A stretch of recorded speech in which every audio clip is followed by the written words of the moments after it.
Welcome back, everyone, for part two of our deep dive into modern Indian history, especially for you UPSC aspirants out there and anyone really interested in this era. Absolutely. Don't forget to like and subscribe if you're enjoying this. Yes, please do. Today, we're tackling two giants of the Indian independence movement, Mahatma Gandhi and Subhas Chandra Bose. Two really fascinating figures. Yeah, and, they're often compared and contrasted, and for good reason. Right. Their approaches to things like social justice, the caste system, women's rights education were really distinct. Yeah, and I think, understanding these differences is key to understanding how India got to independence. And how their legacies continue to shape India today. Exactly. It's not just about these historical figures, but the ideas that they represent and that are still being debated. Okay, so let's start with something that I think both Gandhi and Bose were very much against, and that's untouchability. Yeah. Both saw it as a moral blight on Indian society, but their solutions were very different. Yes, very much so. Gandhi, being deeply rooted in Hinduism, believed in reforming the caste system from within. Okay. He called for an end to the practice of untouchability, but he wanted to reinterpret the varna system. So focusing on the dignity of all professions rather than the hierarchy. Exactly. So he was trying to change hearts and minds, evolve the system rather than demolish it. Yes, and I think this is a really interesting point because Bose, coming from a more socialist perspective, Right. wanted a total dismantling of those caste hierarchies. And he thought that was the way to true equality. Absolutely. So, this difference in approach actually reflects a larger debate. Yeah. Gradual reform versus, radical transformation. It makes you think which approach is more effective. How do these approaches play out in modern Indian policies? It's really fascinating to see those echoes of history in today's world. So moving on, this leads us to another area where I think they differed, women's empowerment. Yeah. Both Gandhi and Bose were, in their own way, progressive for their time.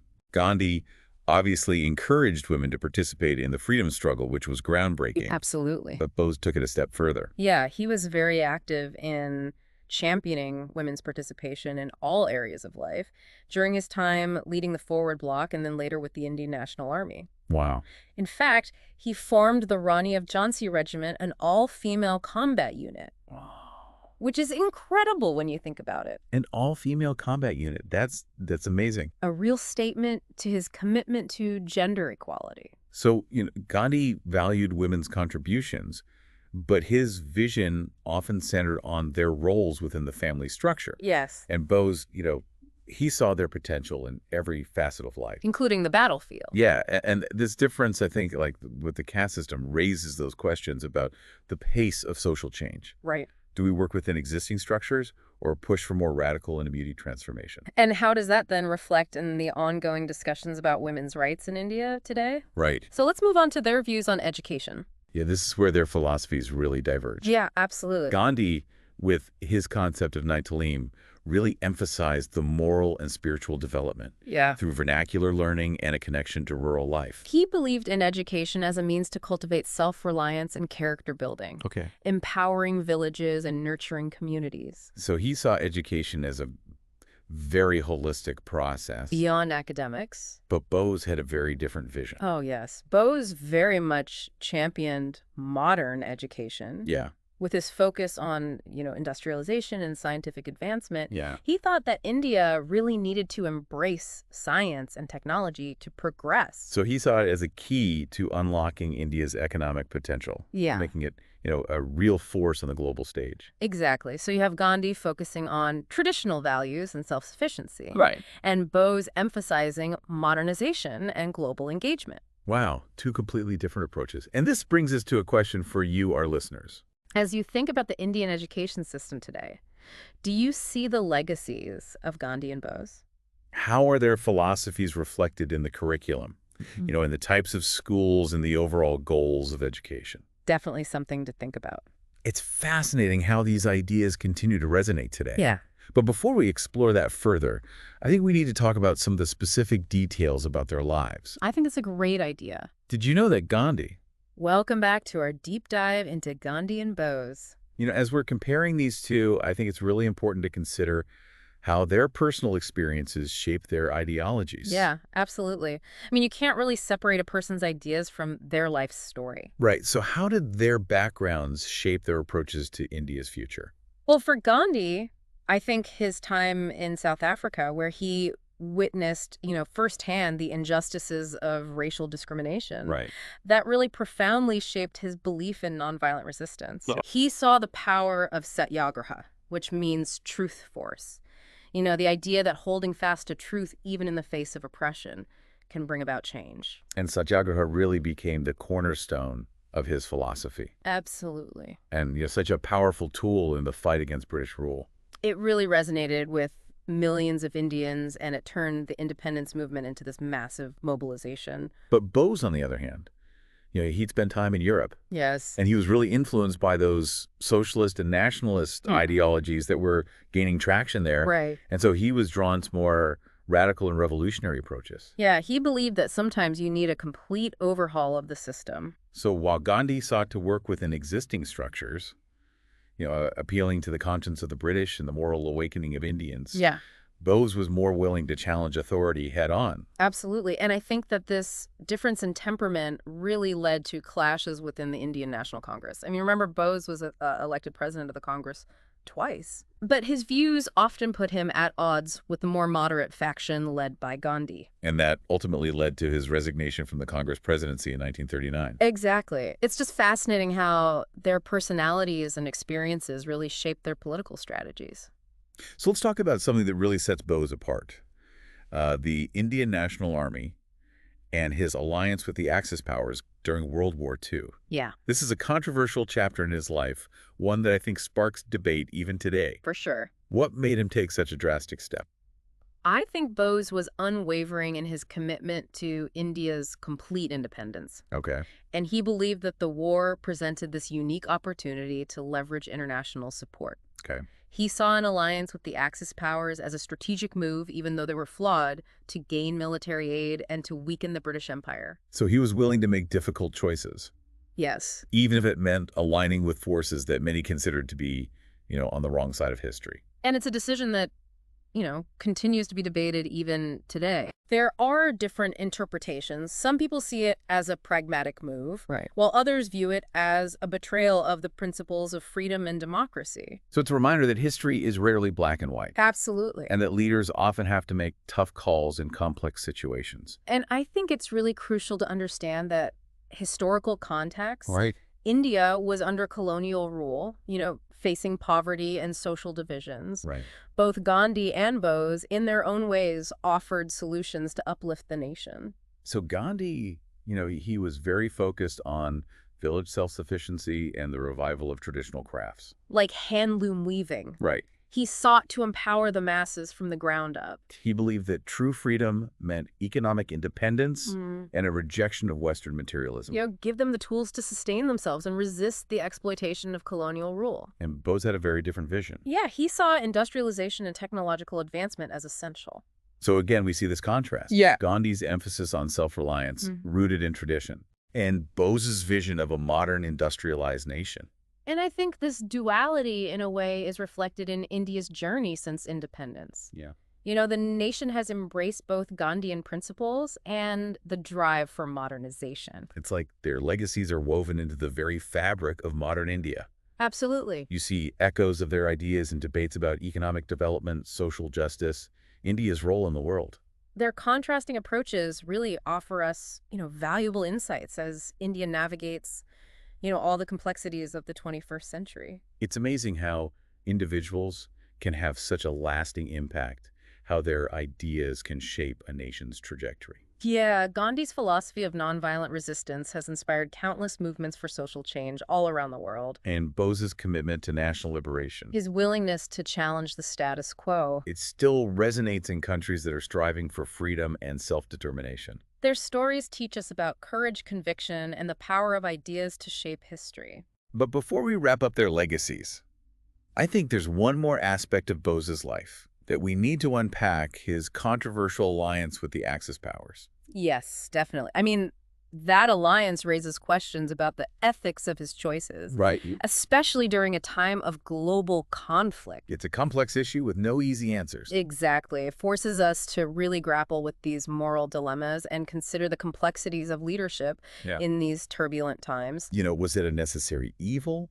Was it a calculated risk? Or was it a grave misjudgment? And this is where our understanding of history as, UPSC aspirants, as students of modern India, becomes so important. Right. We're not just memorizing facts and dates. We're analyzing these different perspectives Yeah. and grappling with the ethical dimensions of historical events. We're developing our critical thinking skills Exactly. so that we can form our own informed opinions about these really complex figures. And Bose's alliance with the Axis powers is a perfect example. It's a reminder that history is rarely neat and tidy. It's messy. It's messy, full of contradictions. Yeah. And it really requires us to consider multiple viewpoints. And I think that's what makes studying history so fascinating. Absolutely. It's a constant process of questioning, analyzing, and reinterpreting the past. It's about understanding the nuances, The gray areas. the motivations, and the consequences of human actions. So as we wrap up this section of our deep dive, I want to pose this question. Okay. How do we, as students of history, reconcile the complexities of Bose's actions with his legacy as a freedom fighter? That's an important question to ponder, and it leads us to consider the broader impact that both Gandhi and Bose had on the world stage. Right, their legacies extend far beyond the borders of India. Absolutely. But before we explore that global impact, let's take a moment to reflect on what we've learned so far. What aspects of their lives and philosophies stand out to you? I think for me, it's their unwavering belief in their vision for India's future. Okay. Their dedication to their principles, even when faced with, immense challenge. And how their contrasting approaches really highlight the different paths to social change. You know that there's no one-size-fits-all solution? Yeah, It's inspiring, but also thought-provoking. it is. It makes you question your own beliefs and how you would navigate those situations. That's why we delve into history, right? Exactly. It's about engaging with the past, learning from it, and using those insights to understand the present and shape the future. Absolutely. And we're back for the final part of our deep dive into Gandhi and Bose.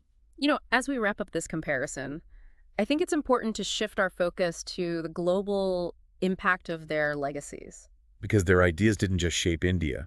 They resonated with people fighting for freedom and justice all over the world. Yeah, Gandhi in particular became a global icon. Right. His philosophy of satyagraha, his unwavering commitment to nonviolence, it inspired countless movements for social change. Like the civil rights movement in the United States, led by Martin Luther King Jr. Yeah, King drew heavily from Gandhi's teachings. He saw satyagraha as a powerful tool to fight racial segregation and discrimination.